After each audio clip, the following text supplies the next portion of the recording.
2013년 전도연 배우가 주연을 했던 영화 집으로 가는 길 혹시 보셨는지요? 네.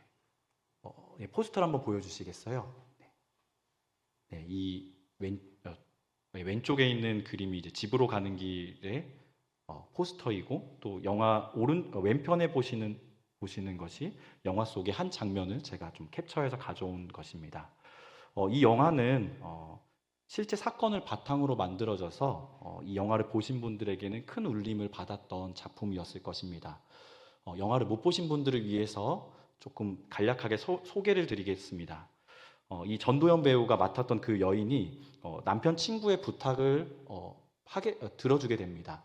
그 남편 친구의 부탁은 무엇이냐 하면, 공항에서 그 캐리어에 든 물건을 운반해주면 수백만 원을 받게 된다라는 것이었어요. 그래서 너무나 간단한 일이고 그냥 외국에 잠깐 나갔다 들어오면 되는 일이니 그럼 잠깐 이렇게 나갔다 오면서 물건 갖다 주고 큰 돈을 벌어야겠다라는 생각에 이 여인은 남편 친구의 부탁을 수락하게 됩니다.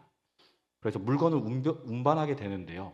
그런데 그것이 마약으로 밝혀지면서 낯선 땅 프랑스 땅에서 감옥에 갇히게 되는 이야기입니다. 누명이라는 억울함, 그리고 가족과 자유, 행복을 잃은 고통 속에서 그녀는 하루하루를 견디며 버티며 가족과 고국으로 돌아가기 위해서 싸워나가는 내용이 이 영화의 주된 내용입니다. 하지만 이 영화의 가장 큰 감동이 어디에 있냐면요. 그녀가 결국 어디로 돌아가야 될까요? 네, 집으로 돌아가는 장면에 있습니다. 자유를 되찾고 가족의 품에 안기는 그녀의 모습은 단순히 해방 그 이상이 아니라, 그녀가 돌아옴으로써 온 가족이 회복을 얻게 되고 상처를 딛고 다시금 일상의 자리로 돌아가는 가족의 모습이 나오게 됩니다. 오늘 잠시 소개드렸던 이 영화는 오늘 우리가 읽은 본문, 우리가 너무나 잘 알고 있는 이 탕자의 이야기라고 불리는 이 이야기와 너무나도 비슷한 구조를 가지고 있습니다. 집 나간 둘째 아들의 이야기는 단순히 한 가족의 이야기가 아니라 오늘 이 시대를 살아가고 있는, 어쩌면 우리의 모습인 이야기일지도 모르겠습니다.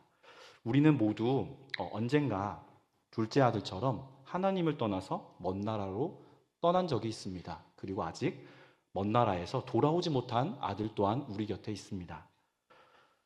그곳에서 이 하나님을 떠나서 먼 나라로 살아가다 보면, 있다 보면 우리가 결국 방황하다가 아픔을 겪다가 결국 깨닫게 되는 것이 있죠. 그것이 무엇일까요? 내가 돌아가야 할 곳이 있는데 그곳이 바로 아버지의 품이구나, 가족의 곁이구나, 하나님의 품이구나 라는 것을 깨닫게 되는 것입니다. 오늘 본문은 그 길에 대한 이야기를 함께 나누고자 합니다. 집으로 가는 길은 쉽지 않을 수 있습니다. 여기서 말씀드리는 집은 우리 여러분들의 각자의 집을 말씀드리는 것이 아닌 천국, 또 하나님의 품을 말하는 것입니다. 둘째 아들 또한 그랬습니다. 그러나 아버지는 언제나 우리를 기다리고 계신다는 것입니다. 지금 우리가 함께 말씀을 나누며 우리가 하나님 곁으로 어떻게 하면 돌아갈 수 있을지, 돌아갈 길은 어떻게 걸어가야 되는지를 함께 오늘 말씀을 통해서 살펴보고, 우리가 먼 나라에 있는지 아니면 하나님 품에 가까이에 있는지를 좀 생각해 보며 오늘 말씀을 듣기 원합니다. 오늘 본문은 한 가족의 이야기로 시작하고 있습니다. 한 아버지와 두 아들이 있었다라고 성경은 기록합니다. 그런데 둘째 아들이 어느 날 아버지께 이렇게 말합니다. 아버지, 유산 중에 제 몫을 미리 주세요. 당시 유산은 아버지가 돌아가신 후에야 그 자녀들에게 받는 것이었습니다. 이 말은, 이 둘째 아들의 말은 아버지를 사실상 죽은 사람으로 여기는 것과 같은 것입니다. 얼마나 철이 없는 요구일까요? 아버지가 버젓이 살아계시는데, 아버지가 돌아가시지도 않았는데 자기의 몫을 미리 달라고 합니다. 하지만 놀랍게도 이 아버지는 그 요구를 들어줍니다. 아들이 원하는 대로 그의 몫을 나눠줍니다. 그리고 우리가 놓치고 있는 본문 그 말씀인데 12절에 보시면, 끝에 보시면 아버지가 그 살림을 각각 나누어 주었다라고 쓰여 있습니다. 그러니까 즉 무슨 말이냐 하면요, 둘째 아들이 요구했으니까 아버지가 둘째 아들한테만 그래 너가 요구했으니까 너만 줄게 하면서 준 것이 아니라 각각, 그러니까 첫째 아들에게도 주었다라는 겁니다. 그것이 이 아버지의 성품의 모습입니다. 우리 하나님 또한 그런 분이십니다. 우리가 때로는 엉뚱한 것을 구할 때에 하나님은 그것을 허락하십니다. 우리를 억지로 붙잡아 두시고 억지로 붙잡아 두지 않으시고 우리가 직접 깨닫도록 그 자유를 허락하십니다. 둘째 아들의 모습은 곧 하나님을 떠나고자 하는 우리의 모습과 너무나 닮아 있습니다. 하나님이 주신 축복들을 당연하게 여기고 내가 누려야 될 것이라 여기며 살아가고 있는 우리의 모습이죠. 하지만 이런 선택은 항상 우리를 하나님께로부터 멀어지게 합니다. 그리고 결국은 고통의 자리로 이끌게 됩니다. 둘째 아들은 재산을 챙겨서 먼 나라로 떠납니다. 여기서 먼 나라는 단순히 물리적인 거리를 의미하는 것이 아닙니다. 이것은 하나님과의 관계가 멀어진 상태를 상징하는 표현입니다. 그는 그곳에서 우리가 익히 잘 알고 있는 것처럼 허랑방탕한 삶을 살았습니다. 방종을 행했습니다. 쾌락에 빠져들어갔습니다. 그리고 마침내 모든 것을 잃어버리게 되었습니다. 그런데 엎친 데 덮친 격으로 그 나라에 흉년이 들게 됩니다. 이제 둘째 아들은 먹을 것도 없는데 도움을 줄 사람들조차 없는 궁핍한 상태에 빠지게 되었습니다. 이것은 우리가 하나님을 떠나 세상에 살아갈 때, 우리가 세상에 기대어 살 때 마주하게 되는 결과를 분명하게 보여주고 있는 말씀입니다. 세상은 처음에는 달콤하게 보이지만 세상 가운데 살아가는 것이 즐거워 보이고 그곳 가운데 뭔가 행복이 있을 거라고 생각되지만 결국 그 세상 가운데서 하나님을 등지고 세상 가운데 살아가게 되면 우리는 외롭게 되고 고통밖에 없다는 것입니다. 아들은 결국 돼지를 치는 일을 하면서 생계를 이어가게 됩니다. 돼지는 유대인들에게 부정한 동물로 여겨졌습니다. 그런데 그 돼지가 먹는 쥐염 열매조차 먹을 수 없는 만큼 그는 비참한 상태에 빠지게 되었다라고 성경은 기록합니다. 그러니까 즉 돼지보다 못한 삶을, 동물보다 못한 삶을 지금 하나님 곁을 떠나서, 아버지 곁을 떠나서 살아가고 있는 것입니다. 하지만 바로 그 자리에서 그는 중요한 깨달음을 얻게 되었습니다. 그것은 내 아버지의 집에는 먹을 것이 넘쳐난다는 것입니다. 그리고 내가 아버지께로 돌아가야겠다라는 것을 기억해낸 것입니다. 이 깨달음은 단순히 후회로 끝나지 않았습니다. 마침내 이 둘째 아들은 아버지께로 돌아가야겠다라고 결심을 하게 됩니다. 내가 아버지께 가서 잘못했다고 용서를 구하고 말씀드리고 나를 아들이 아니라 품꾼으로라도 받아달라고 말씀드려야겠다. 그러면 내가 이 상황보다는 더 나은 상황을 살 수 있을 거야 라는 것을 결심하게 된 것이죠. 잘못을 인정하고 돌아가기로 결단을 내린 것이죠. 이것이 바로 회개입니다.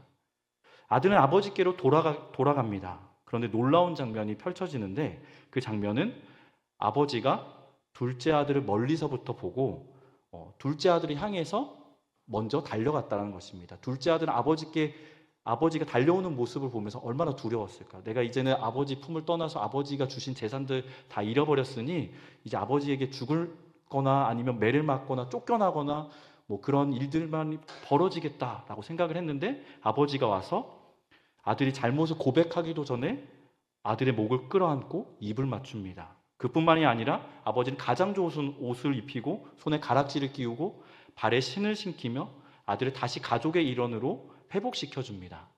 그리고 잔치를 벌이기까지 합니다. 놀라운 일들이 벌어지는 것이죠. 이것이 하나님의 사랑입니다. 하나님은 우리가 돌아오기만 하면 우리가 어떤 모습이든 간에 있는 모습 그대로 받아주시고 우리를 하나님의 자료로 여겨주신다는 것입니다. 우리의 과거를 묻지 않으십니다. 우리를 회복시키시고 다시금 하나님께서 창조하신 그 상태로 하나님의 자녀로 받아주신다는 것입니다. 둘째 아들이 떠났던 이 먼 나라는 오늘날 우리 삶의 모습 가운데도 있습니다. 하나님으로부터 멀어진 우리의 상태를 의미하는데 세상이 강조하는 것 중에 하나가 무엇일까요?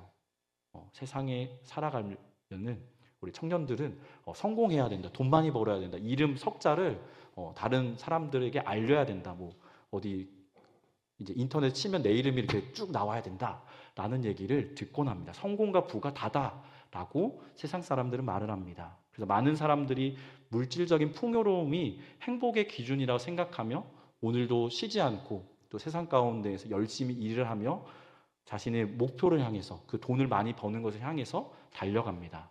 그러나 둘째 아들처럼 하나님을 등지고 물질만을 추구해서는 결코 만족할 수 없습니다. 오히려 하나님의 관계가 끊어질 때 우리는 더 큰 공허함을 느끼게 될 뿐입니다. 또한 현대 사회는 내 자신이 더 행복하기 위해서 즐겁게 살아야 된다. 쾌락을 추구하면서 살아야 된다라고 말을 합니다. 그래서 쾌락을 추구하는 사람은 계속해서 더 자극적인 쾌락들을 쫓게 됩니다. 요즘에 이제 예전에는 이제 영상이 나오면 이렇게 쭉 한 3분 정도 유튜브 영상이 있었는데 이제는 그것보다 더 자극적인 영상 15초 안에, 10초 안에 더 짧은 시간 안에 자신의 그 자극을 추구하기 위해서 그런 영상을 빠져드는 청소년들이 있습니다. 이렇게 계속해서 쾌락을 쫓다 보면 행복과는 멀어지게 됩니다. 그리고 집중력도 떨어지게 되고요. 자신이 이제는 일상을 살아가는데 어려움에 처하게 됩니다. 그래서 쾌락을 쫓는 삶은 결국 우리를 지치게 하고 하나님과의 관계를 방해한다는 것을 우리가 기억하셔야 합니다. 그리고 하나님 안에서만 우리가 만족을 얻고 행복할 수 있다는 것 기억하시기 바랍니다. 그렇다면 우리가 둘째 아들처럼 하나님을 떠난 우리들의 결과는 어떻게 될까요? 성경은 영적 고독과 공허함과 방황에 빠지게 된다라고 오늘 둘째 아들의 모습을 통해서 우리에게 보여주고 있습니다. 우리들은 점점 더 연결된 세상 가운데 살아가고 있지만 하나님과 연결되지 않은 채 하나님을 등지고 살아가게 되면 더 큰 외로움을 느끼게 된다라고 성경은 기록합니다. 또한 하나님의 없는 관계들은 얕고 영혼의 깊은 갈망을 채워주지 못한다고 말을 합니다. 이 둘째 아들이 그 흉년에 처했을 때에 그 곁에서 도와주는 사람이 없었잖아요. 하나님과의 관계가 속에서 그렇게 맺어진 관계가 아니면 결국 이 사람을 끝까지 책임질 공동체가 없는 것입니다.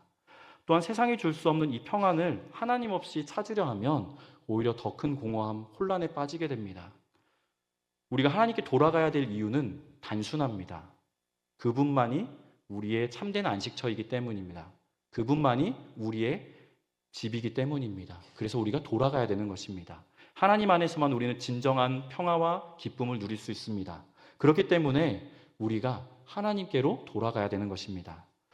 우리가 그러면 하나님께 돌아가야 된다는 것을 분명히 알았는데 어떻게 해야 그러면 돌아가야 될까요? 네 가지로서 한번 우리 삶의 모습 가운데 좀 적용해 보려고 하는데요. 오늘 한번 저를 한번 네 가지를 잊어버리지 않기 위해서 좀 따라해 주시면 좋겠습니다. 자, 첫 번째로는요. 네, 저를 따라해 주세요. 내 상태를 솔직히 인정하세요.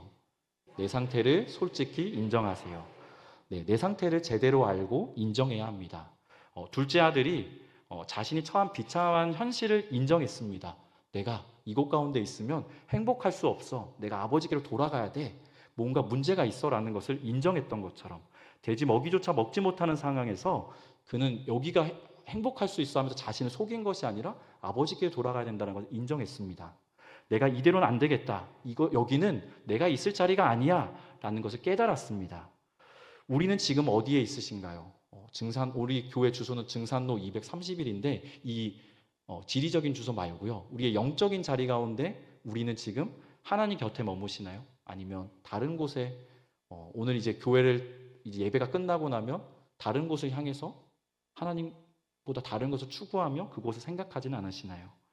우리 삶의 자리 가운데 정말 중심이 하나님이신가요? 아니면 다른 것을 하나님으로 대신하며 살아가고 있지는 않으신가요? 물질, 명예, 사람들의 인정, 쾌락 이런 것들을 쫓고 계시진 않으신가요?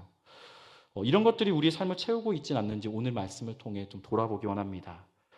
이 이야기 오늘 설교를 들으면서 우리의 영혼이 피폐해지는 것을 좀 느끼신다면 오늘 나는 지금 하나님의 곁을 좀 멀리서 떨어져 있는 상황일 것입니다.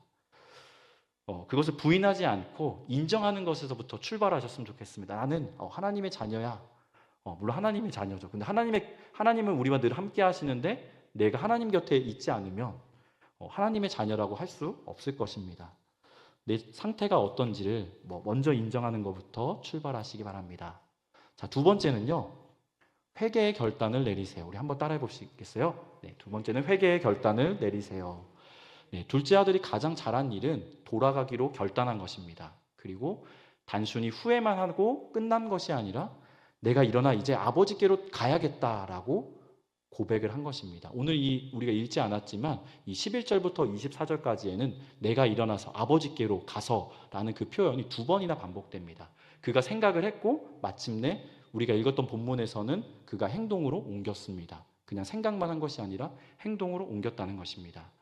회개는 단순한 감정이 아닙니다. 아, 내가 잘못했구나 라고 느끼는 것으로 내가 죄를 지었구나 것을 느끼고 인정하는 것으로 끝나는 것이 아니라 행동으로 이어져야 합니다.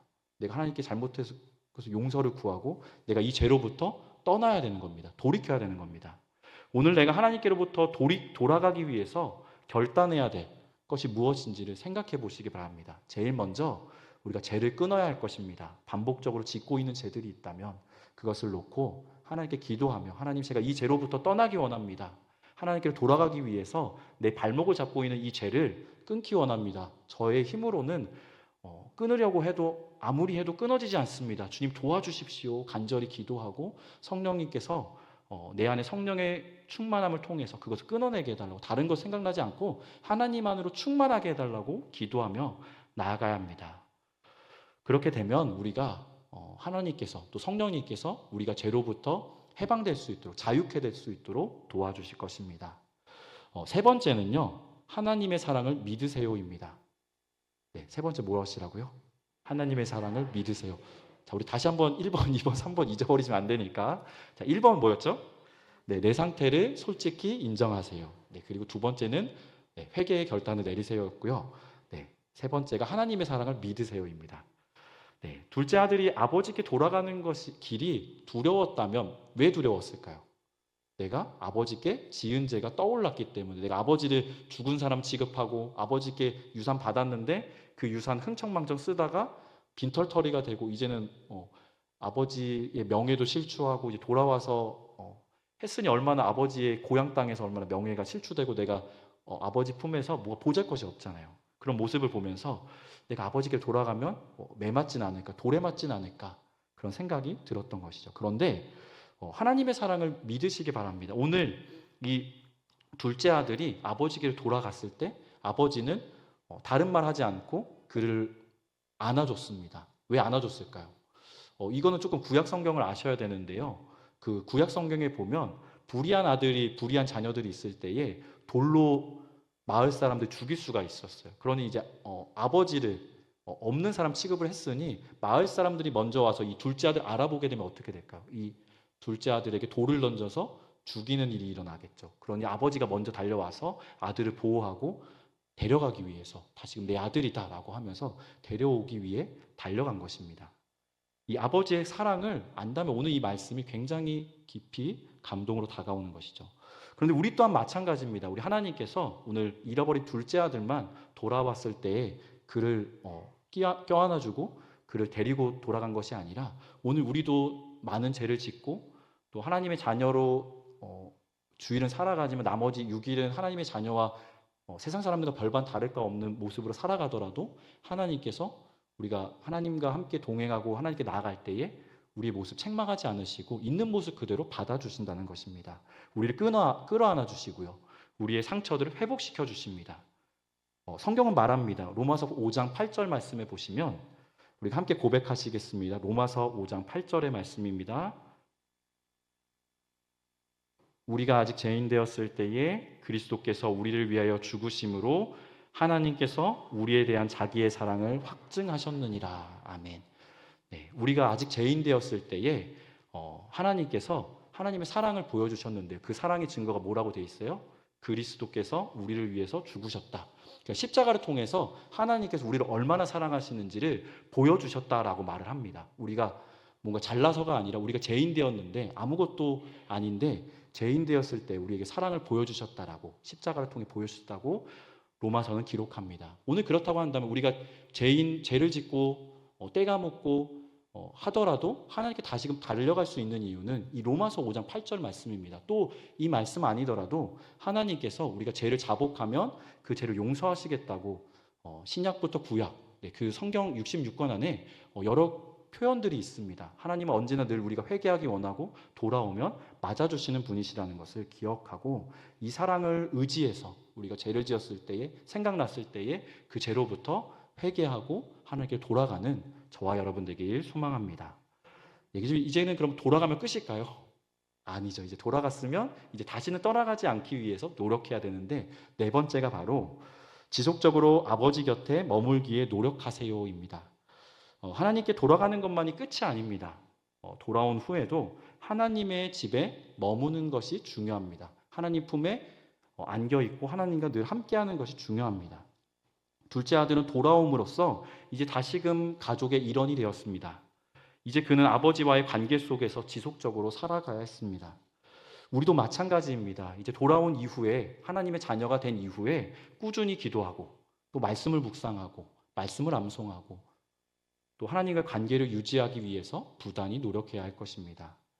우리가 하나님께 머무는 삶, 하나님과 동행하는 삶은 어느 날 아침에 갑자기 뚝딱 되는 것이 아니라 교회를 뭐 수백 번, 수천 번 나오면 되는 것이 아니라 우리가 일상의 자리 가운데에서 매일매일마다 하나님 의식하고 하나님 말씀 암송하고 하나님 말씀 읽고 하나님과 동행하기 위해서 부단히 노력해야 됩니다. 그럴 때 우리가 하나님의 사람으로 우리가 말씀도 또 생각나고 말씀대로 살아갈 수 있는 것입니다. 하나님 말씀대로 하나님 말씀을 기억하지 않는데 읽지 않는데 어떻게 말씀이 떠오르겠어요? 하나님 말씀 듣고 행해야 되는데 듣지 않는데 어떻게 행할 수 있겠습니까? 우리가 일주일 한 번 교회 왔다고 나는 이제 내 할 일 다 했어라고 하면 일주일 나머지 6일 살아가는 것이 아니라 나머지 6일 월화수목 금토 또 하나님의 자녀로 살아가기 위해서 우리가 있는 자리에서 말씀 읽고 또 기도하며 나가시 바랍니다. 혼자 말씀 읽는 것이 어려우시다면 우리 매일마다 월요일부터 금요일까지 교회에서 새벽 예배 드리고 있습니다. 네, 새벽 예배 나오시면 되세요. 네, 새벽 예배 나오는 게 너무 힘들다 하시면 유튜브 트시면 우리 교회에서 계속해서 유튜브를 통해서 우리 담임 목사님께서 새벽마다 말씀 전하고 계십니다. 그 말씀을 듣고 또 하루 오늘 이 주신 말씀 붙들고 오늘 일용할 양식 가지고 오늘 하루 살아보시는 겁니다. 그렇게 살아보는 저와 여러분 되기 원합니다. 그래서 둘째 아들처럼 이제 다시는 하나님의 품을 아버지의 품을 떠나지 않고 하나님과 동행하며 하나님 곁에 머무는 저와 여러분 되기 원합니다. 아버지께로 돌아가는 길이 어렵게 느껴지신가요? 아직도 어렵게 느껴지신가요? 아니시죠? 그러나 우리가 아버지 곁을 돌아가게 되면 상상할 수 없는 기쁨과 회복이 우리를 기다리고 있다는 것 기억하시기 바랍니다. 서두에 말씀드렸던 집으로 가는 길에 이 여주인공이 감옥에 갇히고 나서 그녀가 이제 만나는 사람들에게 계속해서 되뇌었던 말이 있는데 그 말은 이것이었습니다. 제가 프랑스어를 잘 못해서 그냥 잘 못하도록 이해해 주십시오. 주부 헝뜨의 셰 무아. 뜻이 무엇이냐면 나는 집에 돌아가고 싶습니다. 라는 뜻입니다. 그리고 둘째 아들 또한 고백했습니다. 아버지께로 돌아가자. 우리도 이렇게 고백하기 원합니다. 오늘 우리가 불렀던 찬양처럼 오 주여 나의 마음이 주께로 정해졌습니다. 나는 이제 주님께 가겠습니다. 라고 고백할 수 있는 저와 여러분 되기 원합니다. 지금 여러분의 마음 가운데 우리의 마음 가운데 하나님께 돌아가고자 하는 마음이 생기셨다면 그 결단 놓치지 마시기 바랍니다. 하나님이 주시는 마음이고 성령께서 우리의 마음 가운데 말씀하시는 것입니다. 하나님은 우리를 두 팔 벌려 기다리고 계십니다. 우리의 삶 속에서 먼 나라로 떠났던 그 모든 순간들을 이제 내려놓고 따뜻한 하나님의 사랑이 있는 그 품으로 달려가고 돌아가는 저와 여러분 되기 원합니다. 그래서 하나님의 사랑과 은혜를 누리는 우리 증산제일교회 성도님들 되시길 소망합니다. 기도하시겠습니다.